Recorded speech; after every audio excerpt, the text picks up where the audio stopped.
प्रसाद भट्ट जी, जो आप सुचारू हो गए हैं। प्रकृति हमें ये बहुत अच्छी तरह समझाती है कि अगर आप ओवरबोर्ड जाकर कोई काम करेंगे तो किस तरीके से उसे ठीक किया जा सकता है। केदारनाथ एक बहुत बड़ा उदाहरण हमारे लिए इसलिए था क्योंकि जहां पर मंदिर था, गर्भगृह था, वो सुरक्षित था, उसके आसपास पूरा तबाह हो गया। लोग इसे चमत्कार कहते हैं, हम ये कहेंगे कि प्रकृति के साथ छेड़छाड़। कोविड के टाइम पे आप देख लीजिए, आदमी घर के अंदर था तो प्रकृति पूरी तरीके से रिजुविनेट हो गई थी, दोबारा रिन्यू हो गई थी। तो कहीं ना कहीं हमारे लिए ये एक सोचना बहुत बड़ा विषय हो गया है कि हम डेवलपमेंट कर रहे हैं किन ग्राउंड्स पे। हम सुविधाएं अपने लिए बना रहे हैं, लेकिन हमें उसका भुगतान तो कभी ना कभी करना पड़ेगा। बहुत सही सवाल किया आपने। देखिए, उत्तराखंड के अंदर विकास चाहिए, इसे कोई आदमी ऐसा नहीं कह सकता कि उत्तराखंड में विकास नहीं होना चाहिए, मगर बात को समझने की जरूरत है। हम देवभूमि के लोग हैं, हमारी आस्था अपने आराध्यों के ऊपर रहती है, तभी हम मंदिरों में दर्शन करने जाते हैं, परिवार के साथ जाते हैं। दिव्या, एक बात को समझने की जरूरत है, केदार बाबा जो है एकांतवासी है और आपके विजुअल ये संकेत हैं, ईश्वर संकेत देता है। जैसे जैसे वहां पर अपराध बढ़े, केदारनाथ की जो घटना हुई और इतिहास गवाह है, पूरे अपने उसी स्वरूप में आ गया जिस स्वरूप में कवि शंकराचार्यों ने केदारनाथ के वहां पर वो रखे होंगे।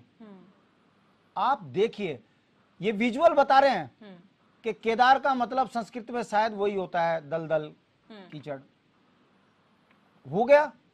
अब भूवैज्ञानिक भी कह रहे हैं कि यहां पर छेड़छाड़ स्वीकार्य नहीं है, उसके बावजूद ये दिव्य और भव्य क्या है?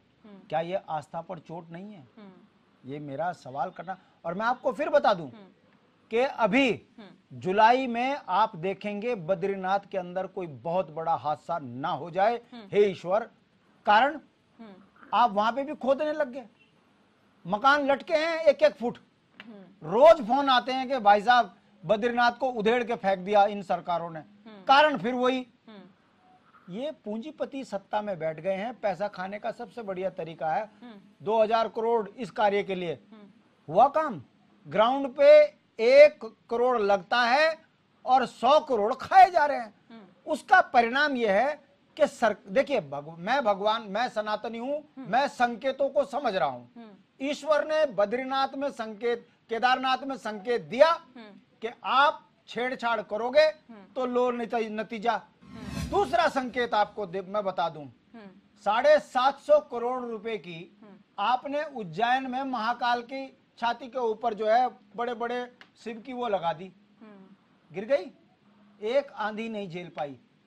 भगवान संकेत देता है कि महाभ्रष्ट बेईमानों सुधर जाओ, नहीं तो तुम्हें बख्शूंगा नहीं, मेरे श्राप से बचोगे नहीं। तीसरा उदाहरण, आप बताइए कौन है वीआईपी भगवान के आगे?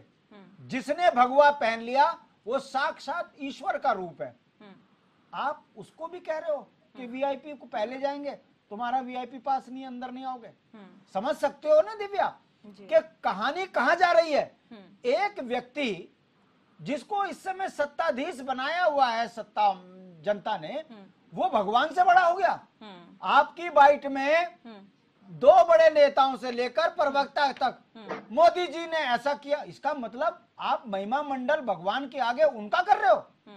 परिणाम आपके सामने है और मैं दावे के साथ कह रहा हूं, ईश्वर रास्ते दिखा रहा है, संभल जाइए, वरना ये दिव्य और भव्य ये कहीं भारी ना पड़ जाए बिल्कुल सनातन धर्म पे। ठीक है, आपको दिव्य और भव्य क्या करना चाहिए?